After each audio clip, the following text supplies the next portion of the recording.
Yo, what's up guys, welcome back to the channel, and today I'm going to show you how to set up a Sofi trust account. Let's get straight into it. It's going to be a quick video. First thing you got to do is to log into your Sofi account. You can do that on the website, or you can do that on the mobile app. And then once you're logged in, just navigate to the invest tab.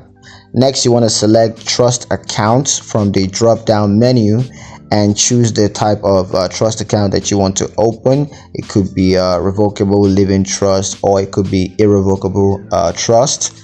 Next, you want to fill out the trust account application, providing the required information such as your name, social security number, and beneficiary information.